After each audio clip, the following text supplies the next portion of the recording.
workshop for Let's Get Started, Harmony and Texture. This week, I made a slight change to our itinerary to put the harmony and texture together. They're so closely related. It's I thought it just worked to have those together. So those of you who are new, I think everybody has been here before, but again, my name is Corey Smith, Director of Instrumental Music at Collingwood School. Very happy to be here, helping DigiBC and DigiMusic out with this set of workshops. I'm very grateful to be invited to instruct these courses. We'll jump right in. Harmony. So we're going to talk a little bit about one of the biggest feuds in music theory. You guys maybe have heard of it before, the Shankar-Riemann feud. And it's really ridiculous, but it's kind of interesting. Heinrich Shankar had some really mean things to say about Hugo Riemann's theory. He called it the most dangerous musical bacteria in Germany. But it's a really interesting theory, so I wanted to show you guys just sort of the idea. In fact, it's such an interesting theory that Moog has made a synthesizer based on it. So it's definitely something to chat about. There are a lot of ways of looking at harmony. These two theorists are just two of very many. I also want to start with the caveat that the harmony that we're going to be looking at is very Western. From a Western perspective, again, that's coming from me because of my background and my experience. That's why I choose to focus on that. But the ways that I present harmony are by no means all of the ways of looking at harmony. There have been arguments about harmony for thousands of years, and the right way to do it. This is just one of very many ways of looking at it. Before we jump too deep in, I need to talk about the word sonority. Have you guys heard of the word sonority? Has that been introduced to you in music class at all? I've never heard of sonority, but I know what's on this slide. Yeah, we've seen this before. To me, sonority has a few different meanings, but for the most part, it's majorness and minorness of a chord. So whether a chord is major or minor, and we see how it's built. For a major triad, you've got a major third stacked on top or stacked underneath a minor third. For a minor triad, that's flipped. You've got a minor third and then a major third. Diminished and augmented, those are other kinds of triads. We don't usually talk about them. They're more specialty sonorities for special moments. But major and minor are kind of the two primary ones that we listen to. So I can actually play those for you so that you can hear. If I share this tab instead, I play a chord, and then I could make it minor, and notice how it's the middle note that shifts. Major, minor. And again, some people would say happy, sad. Other people might say sad, happy. That's very much depending on culture and personal preference with those two. But that's it. That's the difference between a major and a minor chord. You could do it anywhere. So if I had a major chord, I could move it to a G. And then to make it minor, I just move that third down. Major, minor. F, minor, major. So it's that middle note that makes all the difference. It's the interval changing. Yeah, it's that interval, and you're flipping the way that the chord is stacked. Remember, in a major chord, between the first and the second note, you've got the interval of a major third, which is 1, 2, 3 semitones, 4 semitones, sorry. And then between we call this the third of the chord, even though it's the second note. Try to keep that in line. We've got between this note, the third note, and we call it the fifth, which is the third note of the chord. The third and the fifth, there are 3 semitones, 1, 2, and 3. So that's a minor third. And then by making it minor, you're just flipping that ratio of intervals. So we talked about intervals last time. There's just some quick words on it. Most of you probably know this from music class. This is a fairly straightforward concept, but I just want to make sure that we're all on that same page. And again, diminished triads, that's you've got stacking 2 minor thirds, and an augmented triad stacking 2 major thirds. So we're all caught up on that. No questions about that. Those are the 2 really important things you have to remember before we get digging into harmony. Now we're good. Okay. So let's move on. Share this tab instead. We're back to sonority. So The first harmonic theory that we're going to look at is Schenkerian theory. It's often referred to as functional harmony. If any of you are taking Royal theory exam, this is the theory they teach. This is also the theory that is taught in the American equivalent of the Royal Conservatory, the British equivalent of the Royal Conservatory. Most, if not all, universities teach this theory of harmony.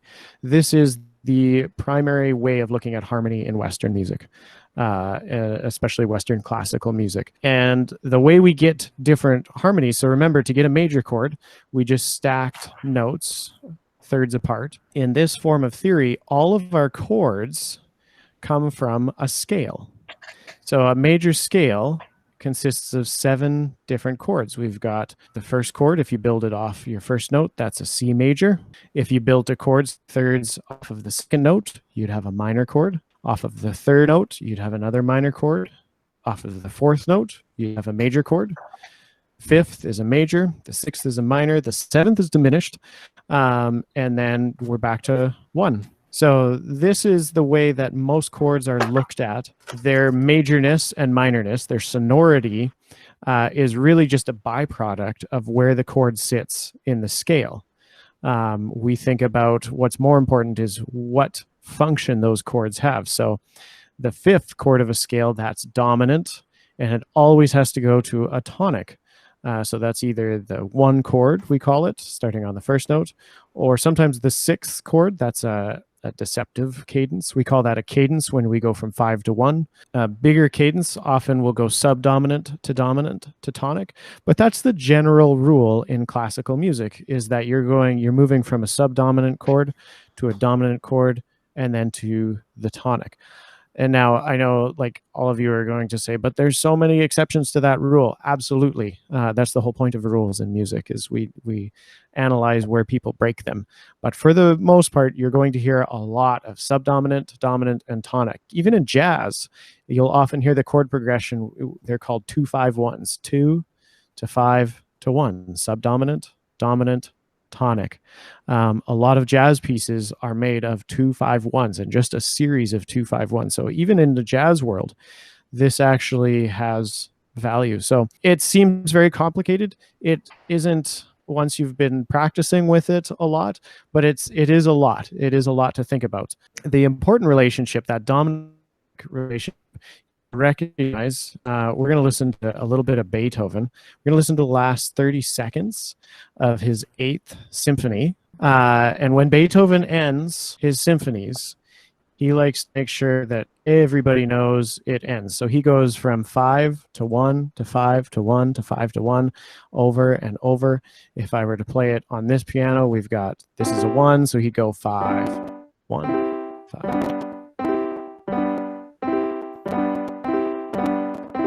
About as fast as I can move with my mouse, over and over. So I want you to listen for that. I want you to listen at the end of this piece. See if you can hear the boom, boom, boom, boom, boom, boom, boom, boom, boom, boom, boom, boom, boom, boom, dum, dum, over and over and over. Let's hear Beethoven.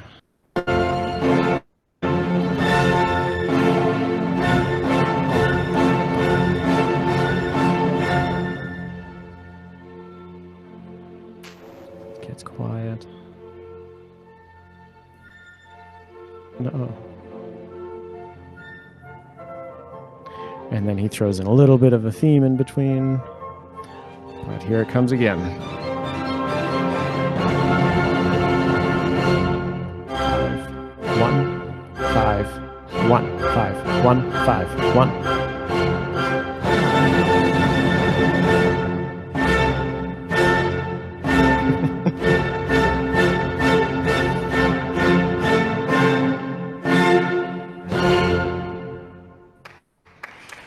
There you go. So there's an excessive use of that 5 to 1 cadence. Yeah, that sounds a headbanger. It is a headbanger. Yes. Yeah. That's the Vienna Philharmonic, by the way. Yeah, real bopper. It's but Beethoven was kind of famous for using that. He really wanted people to know that the piece was ending, but I don't think he wanted it to end. So he just kept going and going and going. But that relationship you can see, and it's something that you guys can use, if you know the relationship of how these chords sound together as you're flowing through harmonies, you can use that. So once again, we could use our scales that we learned about last session. And once you learn how to use, like once you're using a scale, all you have to use are the notes of the scale, and you've got a whole section of chords that you can use. And you don't really even have to think about it. You just kind of have to be careful what order you put them in. That's real quick. That's something you'll learn again more in RCM if you take that, or university if you go into music. A theory that isn't talked about as much is the idea of dualism. This is Riemannian theory. Well, we'll talk about the problems with it in a little bit. The idea is our chord tones, our major, the idea of a major chord.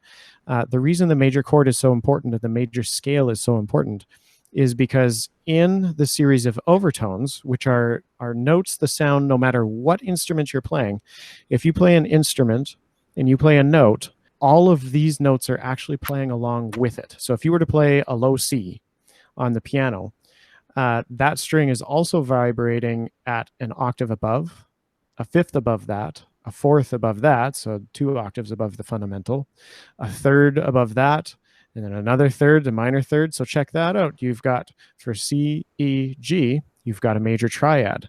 Then you've got kind of a super flat seventh, and then your C again. But built in, every single note that we hear is a major chord. Every note we hear has a major chord built into it. And that's the overtone series. So if I were to show you how that looks on strings, again, this Google Labs business is awesome. So here's a series of strings. Ooh, can we all hear that? Excellent. So here's your fundamental. Then your octave, fifth, 2 octaves. But check this out. 1, 3, 5. Major chord. Anytime you play a note, there's actually a major chord playing in that note, which is why we put so, at least the theorists believe, there's so much emphasis put on the major chord. And fun fact, well, I shouldn't say fact. This is something that a theory teacher told me once, so I have to fact check that. But most classical music is written in a major key. Like 95% of it, and yet most of the famous stuff is written in a minor key. So just shows you how little major music we're used to hearing, or minor music, I should say. So anyway, we're back here. Riemann's theory, though, was that when a note, if the note that we play produces overtones, maybe it also produces undertones. So the undertone series, he theorized, and this is totally him. He's working with based off of a acoustician, or I guess I should say wave theorist, Hermann von Helmholtz, who theorized that there about this undertone series. And the idea is that things are mirrored in the undertone series. So when you play a note, it's also playing twice as slow, and then 3 times as slow, and 4 times as slow, and moving downwards. And if you use the undertone series, you actually end up with a minor triad. All of a sudden, if the undertone series exists, then every note we hear has a major triad going up from the root and a minor triad going down from that root note. We're all keeping up so far? This is pretty heavy stuff, but it's I find it fascinating that this, unfortunately, there still hasn't been proven the existence of undertones. I don't know for sure that they've been completely disproven, but they've been basically disproven. So that's one of the reasons this theory doesn't hold up as well. But overtones exist. Overtones definitely exist, yes, and you can do that. So this that harmonic series that I showed you, you can actually do that on a guitar. Actually, let me see if I can show you. Thank goodness. It sounds very... Okay, I'm gonna move the mic a little bit. Okay, can you hear a little bit of guitar? Excellent. Yes. So when you play a note, you hear the fundamental pitch. But if I touch halfway across the string, I will prove that the string is not only vibrating its full length, but it's also vibrating in half. So same how you can play harmonics on the violin, like you. Exactly as the violin. That's right. So when you're playing a note and you touch halfway, you're actually revealing one of the harmonics that is ringing at the same time. So I play the note and I touch, and there's an octave up. If I touch at the 1/3 point, which is fret 7 on a guitar, I reveal the 3rd subdivision. If I touch a chord, the 5th fret, and then a 5th, a 6th, and 7, there we go. There's the octave. So you can hear, there's your major chord. So overtones were super easy to prove because you could just do them on a guitar. Undertones, unfortunately, they don't exist as far as we know. You know, there have been psychologists who've tried to prove that our mind puts them in somehow. But again, there's been very little, if anything, to undertones exist. But kind of a nice, I don't know, it's like a legend to them. But Moog made a synth, so it's all good. But yeah, Moog made a synth. So. The subharmonicon. Yeah, so you don't have to imagine. That's right, the subharmonicon. So let me get back to our slides here. Yeah, Moog made a synth, so you don't have to imagine the Undertone series. Yeah. Thank goodness for Moog. So anyway, this was Riemannian's. This was Riemann's theory, was that undertones create minor chords, but the minor chord, so it wasn't a C minor, it would have been an F minor. If you look at this diagram. So he changed the way he thought of chords. Now, if you think about a major chord, it goes major 3rd, then 3rd. So he said, well, maybe minor chords are just upside down major chords. So he actually called this C minor because from the C you go down a major 3rd and then a minor 3rd and you produce a minor chord. So he called them, he was German, he called them up clangs, which were major chords, and down clangs, which were the minor chords. So this would have been C major on top and C minor on the bottom, the way that he looks at them. So if you listen to that relationship, it's actually a very interesting relationship.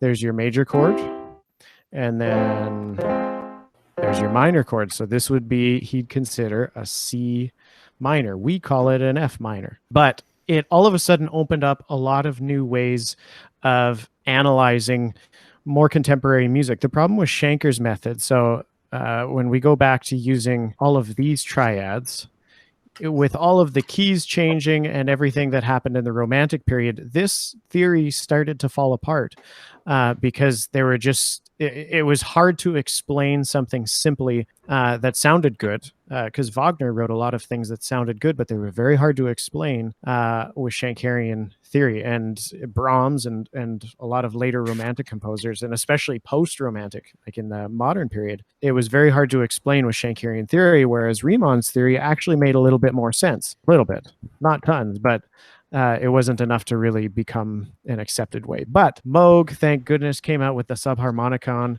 which builds all of the chords downwards. So you can actually build using the undertone, the theoretical undertone series now, if you want to hear it. Quite new, but very cool concept. I was pretty excited when I saw this come out. So yeah, so that's a second way of looking at harmony. Again, just showing, you know, it may not be based on very good science, but artistically, as an artist, I think it's a very creative way of looking at harmony.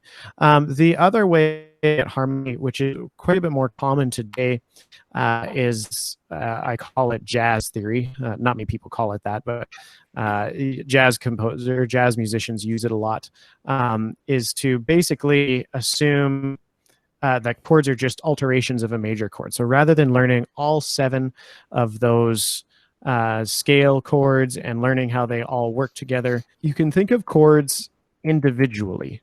and work out your harmonies individually. So as you guys are writing music, as you're composing, you can use this theory to create chords that you maybe normally wouldn't create, which is why I kind of saved this one for last. The other two are valuable. You can absolutely come up with some very creative progressions that way. But for actually voicing the chords, this is great. I like to use Bill Evans' Turn Out the Stars because it changes keys just about every bar. This is a ridiculously hard play. Absolutely gorgeous, though. Breaks every rule in Shanker's book, and yet it's still gorgeous. So we're going to take some chords and sort of learn the system, so that when you're working in your DAWs, when you're working in your piano rolls, you can actually say, "Hey, I want to try building a minor 7 chord or a major 7, sharp 13, something weird like that." So to figure out a chord. With this method, we know that all chords are built with thirds, so you're always skipping a note. So if you're building a C chord, you have to go C, E, G. It has to be some kind of C, some kind of E, some kind of G.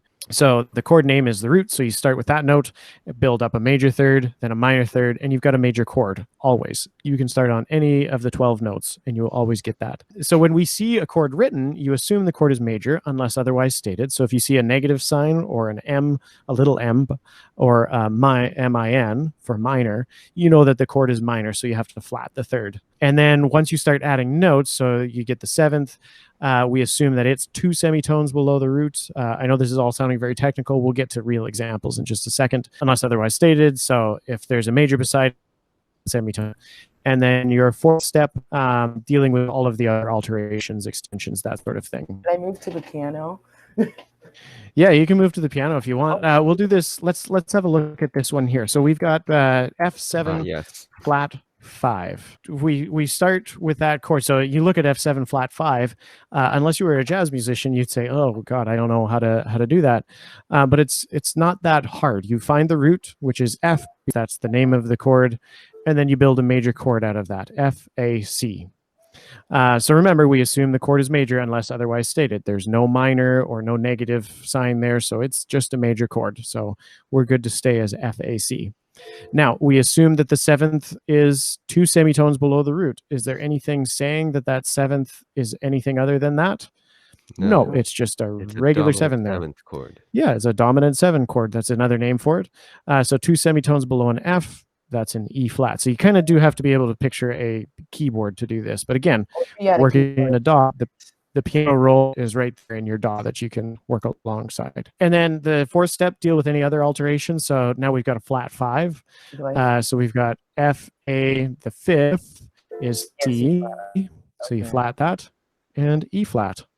And that's it. So let's hear it again. There you go. Kind of a fun chord. Yeah, beautiful chord.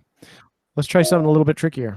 B flat, minor 7, flat 5, sharp 13. Again, these chords, I just pulled numbers and names randomly out of a hat to come up with these chords. Just to show that even the most ridiculous chord you can build just following these steps. So root of this chord, B flat, because that's the name of the chord. And a B flat major chord is B flat, D, F. Then we assume the chord is major.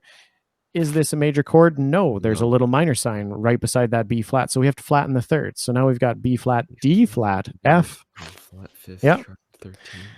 Then step 3, assume the 7th is 2 semitones away from the root. That minor's talking about B flat. So that 7 is going to be an A flat, 2 semitones below B flat. So now we've got a B flat, D flat, F, A flat chord. Step 4, deal with the alterations. We've got a flat 5. We've already dealt with that. So we look at the 1, 3, 5. There's an F. So now we've got an F flat, which is otherwise called E, but we have to call it an F flat because that's the 5th of the chord. And then a sharp 13, which is an F sharp. Very interesting. You hear what it sounds like? Oh, that's really nice. A really nice chord, right? It's resolved to something. And so yeah, you can just pull things out of the hat and that's it. It's as easy as that. I understand. So for the brackets though, if there were no brackets around the sharp 13, you would play all the thirds in the correct. Yes. And then the 11. That's correct. I think I put that in one of the slides, I believe. It was earlier, earlier. Yeah. Sorry, I forgot talking about that. Yeah. Yeah, so if you had a sharp 13, then you'd have to put in a 9th and an 11th. That is Without the correct. bracket? Yeah, Ninth and I and think 11th sharp. yeah, this is actually I was going to say A C 13th even E, F. G. No, it isn't F. Oh. I did that wrong. Yeah. Oops. Interesting. Good catch. It should be A. Yeah, Yeah, A G natural, sharp. right? Yeah. Yeah. Anyway, good catch, guys. Well done. Okay, I'll change that in the Big slide brain. before we send that out. Definitely a different chord. Okay, this time it's your turn. This one's easy. No, sorry, it's not your turn yet. Too easy C for us. major. Well, yeah, you've got C, C, E, G, C major, super easy. The chord is major because it doesn't say minor beside it. Now the 7th, the major, is that talking about the chord or the 7th? They're talking about the 7th. The 7th, that's right, because we already assume the chord is major. So C major 7 would be like saying C major major 7. This means a B natural. Yeah, that's right. B natural, 1 semitone away from the C. One of my favorite chords, the major 7 chord. Beautiful. Super easy. This one is your turn. A G minor minor 7 flat 7. 9. Wait, no, yeah, 7 flat 9. So what's the chord? What do we start with? A G You minor. start with a G. G major, because we're just build a G major first. So that's G. Okay. You'd start and then Yeah, And you G, flat the 3rd. B, D, then flat make the a 3rd. minor. So you've got what after that? Now Then you've you got have a note G. as 1 whole tone below. No, we're still on the 3rd. So G, B flat, right? G, B flat, D. So there's a G minor. Now the 7th. 7th is it 1 or 2 semitones below? 2 semitones. 2 semitones. So how far? Where is that? Put it.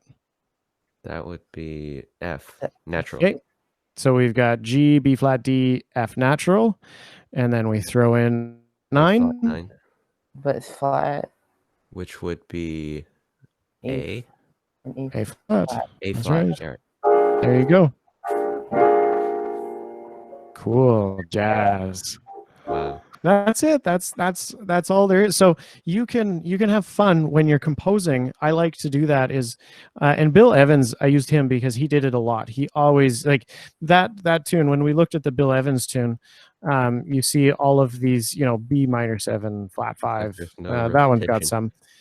He would often put extensions on those chords all the way up to the 13. He's known for putting a ton of extensions on his chords. So as you're, developing your music, if you start adding on extra notes, you can come up with some really interesting sounds. And it's just another way. It takes you away from that traditional theory where, the 5 has to be followed by a 1 or a 6. You can kind of just pull yourself away from that and think vertically about each chord individually and how it sounds and create a feeling and emotion from those chords. So yeah, that's the harmony stuff. Hopefully this is some stuff for you to chew on a little bit. Sorry, today's going to be it's a lot of talking today, but the slides will be available for you so you can review them. This is super dense stuff. This is a lot of learning packed into one little session, but Good stuff. hopefully, yeah, it's good stuff. Lesson number 2 is on texture, and the king of texture, in my opinion, was Bach. And I love this quote. It's easy to play any musical instrument. All you have to do is touch the right key at the right time, and the instrument will play itself. It's that easy, people. So Yeah, why aren't everyone professionals? That's so right? easy. It's that easy. Just knowing which is the right key and when is the right time is the You don't need trick. to get the right tone or anything. Easy. Yeah, so texture, what does texture mean to you guys musically? Well, like kind of like layers and different Mhm. instruments and different sounds and how they like combine together and kind of add more depth to the sound overall. Absolutely, yeah. Well, Especially if you have a lot of instruments, especially you have to think about how it sounds together, and that's what Totally, yeah. I thought it was the same thing as timbre, but clearly it isn't. that would affect. Yeah, timbre's different. Well, that's more like tone. Write the music is what what you have, like what all the instruments are. Yeah, texture can be that. So we're going to talk about some 3 very basic forms of texture. There's more ways of looking at texture, but just sort of the 3 very basic ones that you'll be considering. And again, if you consider it while you're composing, sometimes you'll make yourself write something that you normally wouldn't have. So we've got monophonic, homophonic, and polyphonic. So you guys are familiar with in science class. You've talked about homogeneous mixtures and heterogeneous mixtures. We've talked about that in science in like elementary school, I want to say. So that's the same thing with music. So monophonic, we're going to use Bach because again, to me, he was a man of texture. Monophonic is one sound, one note at a time. And you can do some really beautiful stuff. This is one of my favorite cellists playing one of my favorite cello pieces.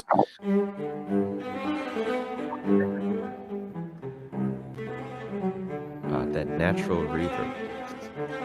Yeah.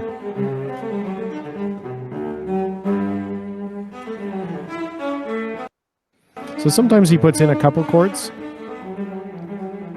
mean, 2-note chords.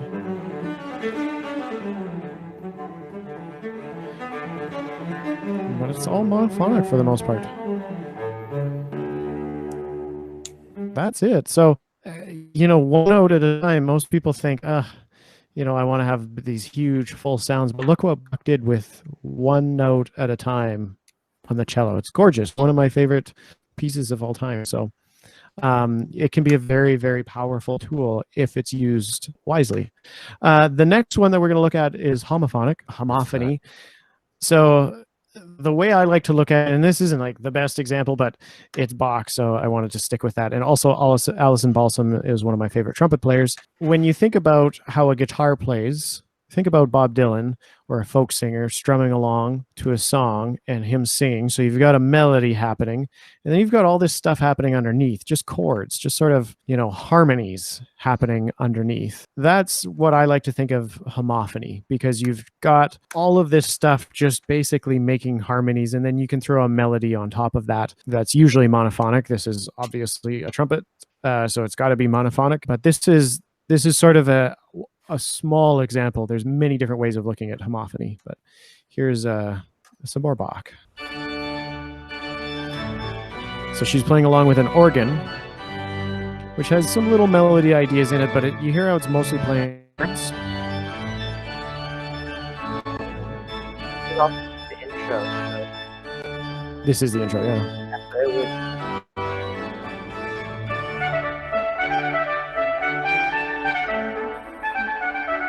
That's a very nice trumpet tone.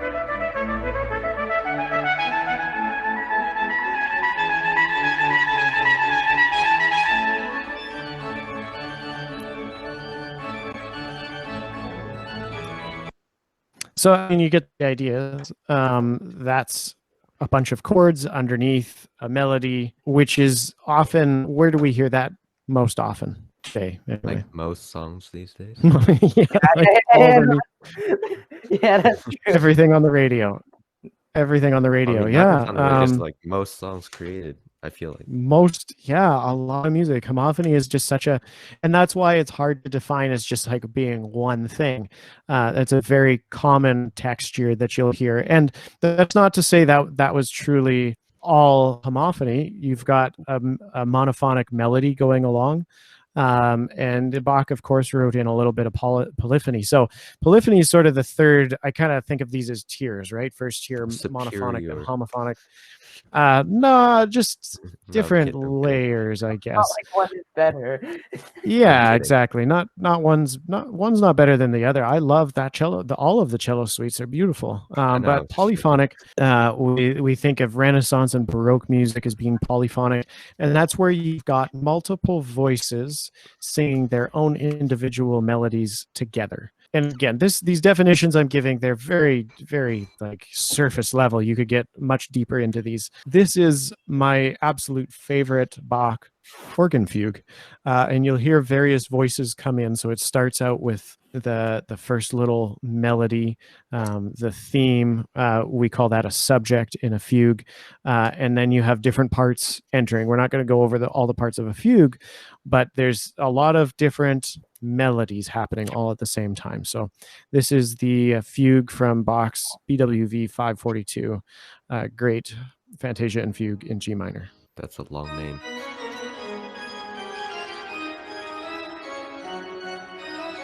So here's monophonic.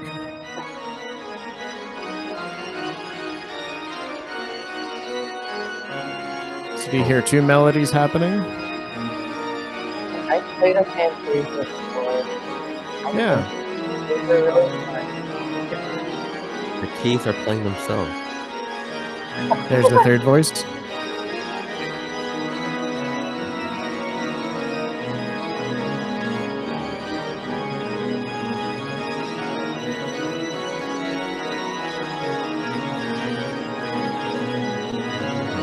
course, it's playing. There's the fourth voice in the feet. So there's 4 different melodies happening here at the same time. Still sounds nice. It's insane. It's amazing.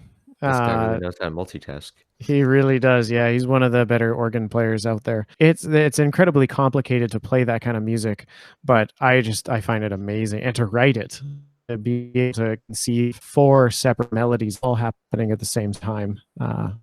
But yeah, just love it. So that's polyphony, and if you use that in your video game music composing careers, I would be very, very impressed. It's not heard quite as often anymore, but it still happens. So it's a tool to definitely consider using. So like we determined before, we're going back. We come back to these 3 themes. Going back to these 3 scenes, just to listen texture wise, and just to talk about how they're used, how texture is used, and we can talk a little bit about harmony too when we're listening anyway. So we're not going to watch the entire scenes, but just like enough to kind of remind us what's going on here. So start with Shock Infinite.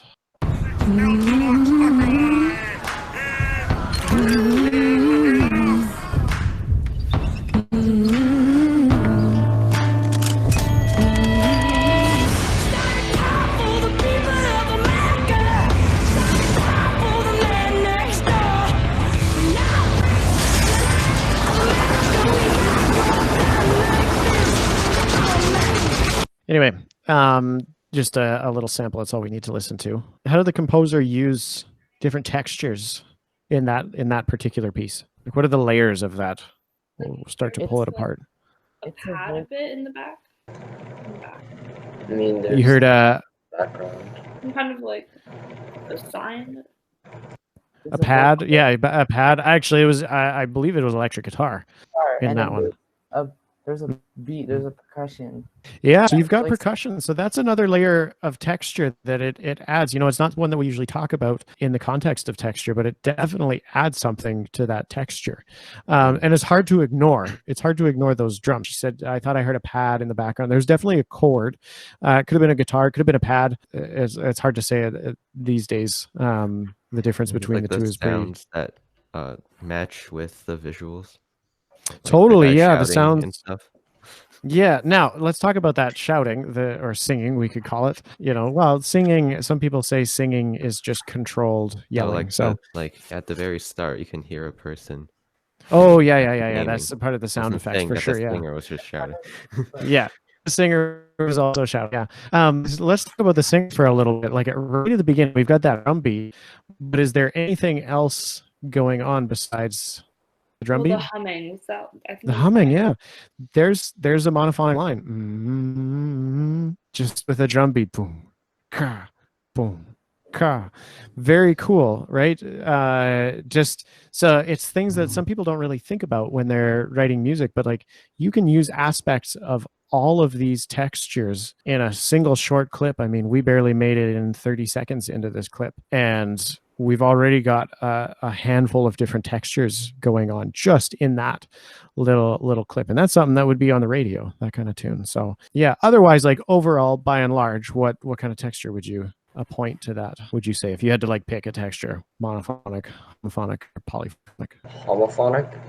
Yeah, you got sort of chords happening. And let's talk about the harmonies. Anybody notice how many harmonies were happening in this? Like watch it again. Listen to how many different chords were going on in that first little 30 seconds, not counting that.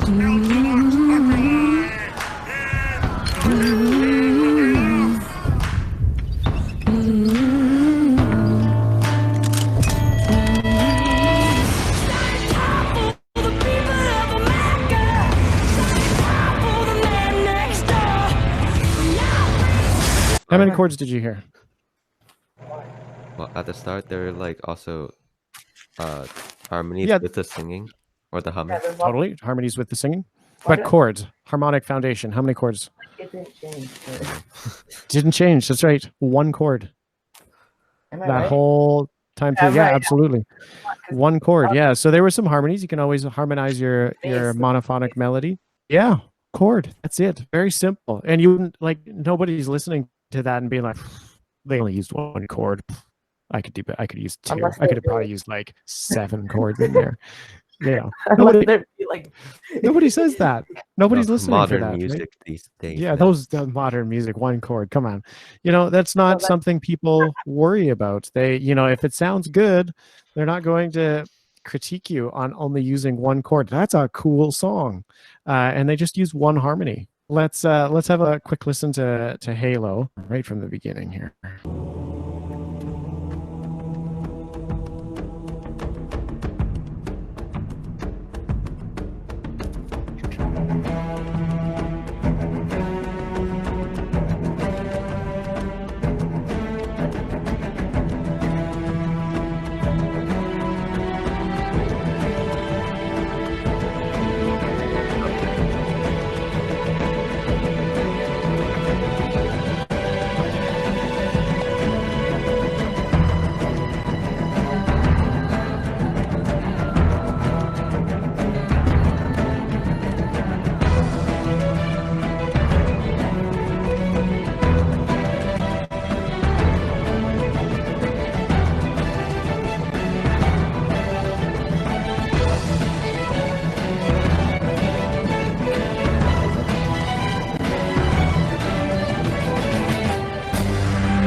Yeah, and then we get to that part. But yeah, that's so I love that because it just keeps adding layers and layer and layer upon.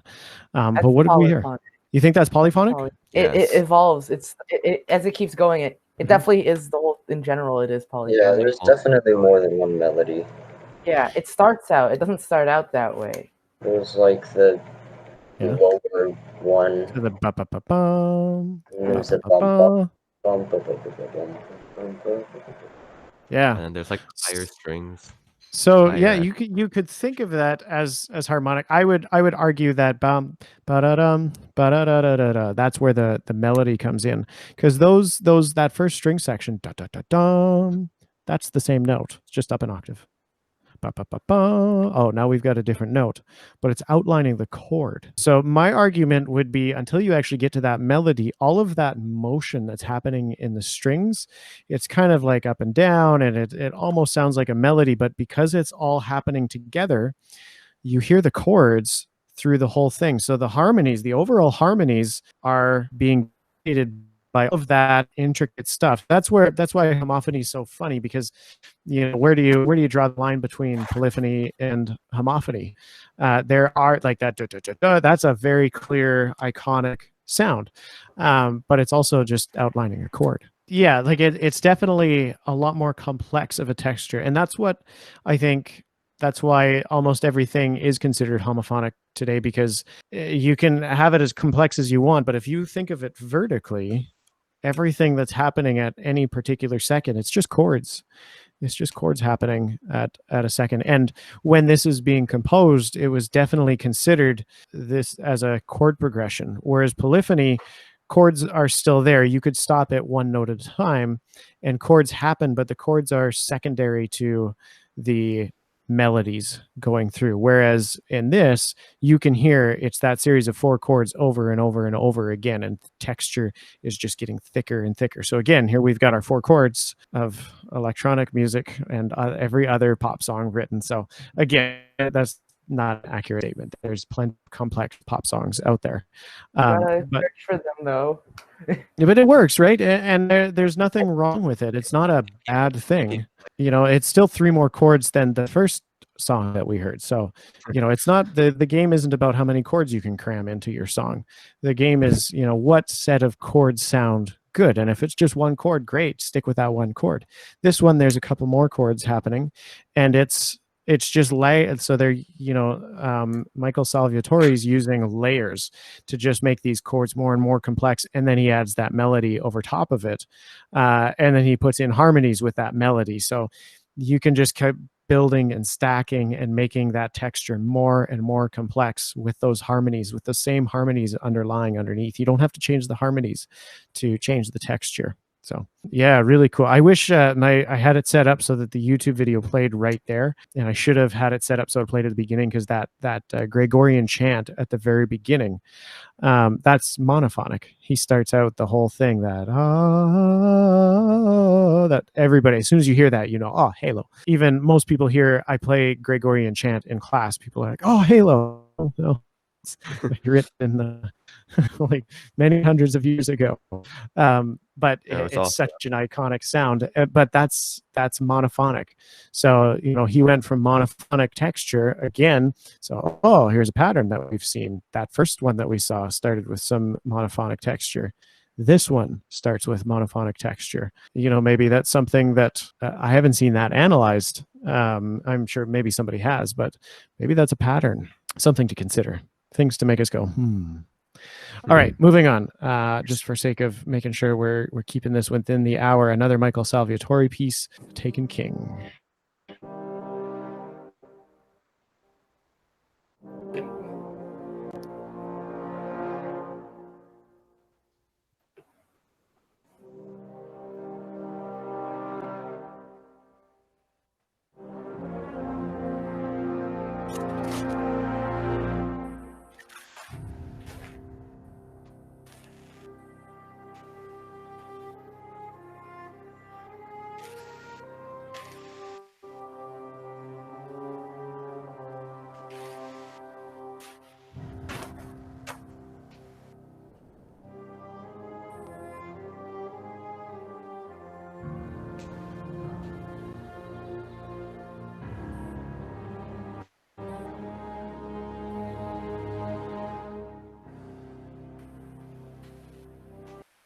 Anyway, yeah, I could listen to that one all day as well. Thoughts on that one? That kind of throws a wrench in our theory.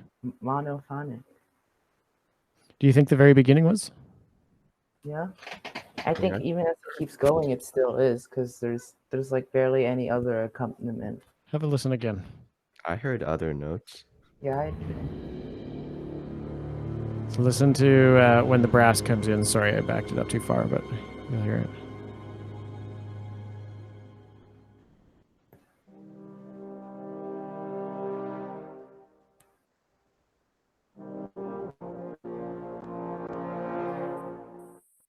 So you hear your ear hears a melody, but those are just chords. Those are stacked chords.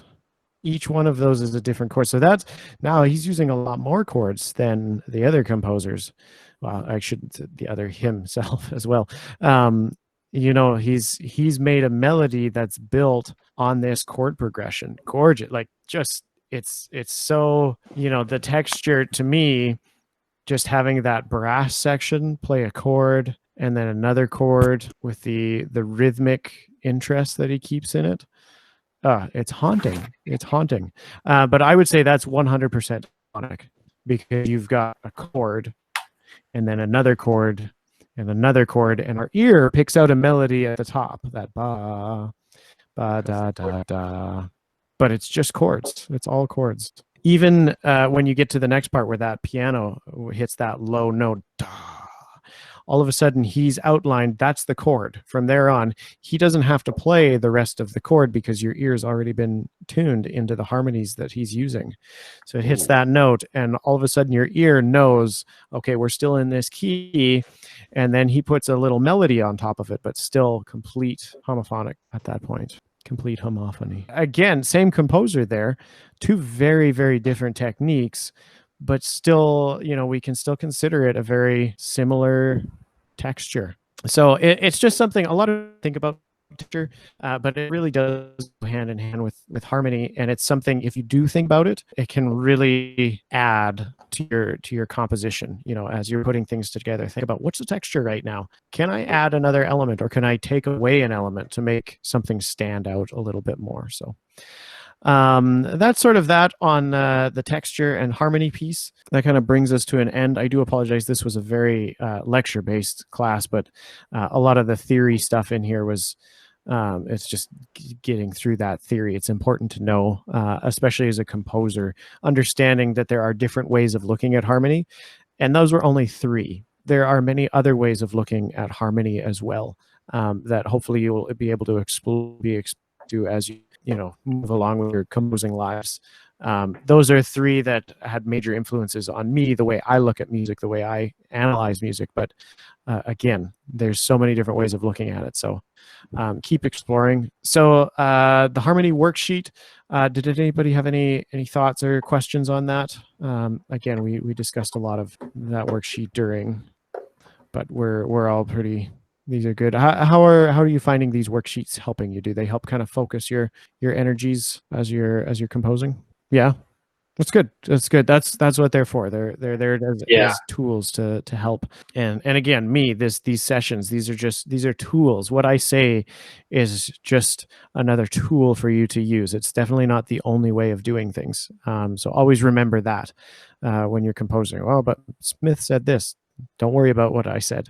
You know, you do what works for you. And if that's writing a string quartet in a set of 4 helicopters, then, you know, you do you. Yeah. So I don't have any more of your compositions to look over. But hopefully next class, the last class, we'll have some time. Did anybody have any questions before we wrap up? Any questions about the challenge, about the courses, harmony, texture? We're all pretty good. Good. So keep composing. Next week, make sure that you finish up those worksheets on texture and timbre.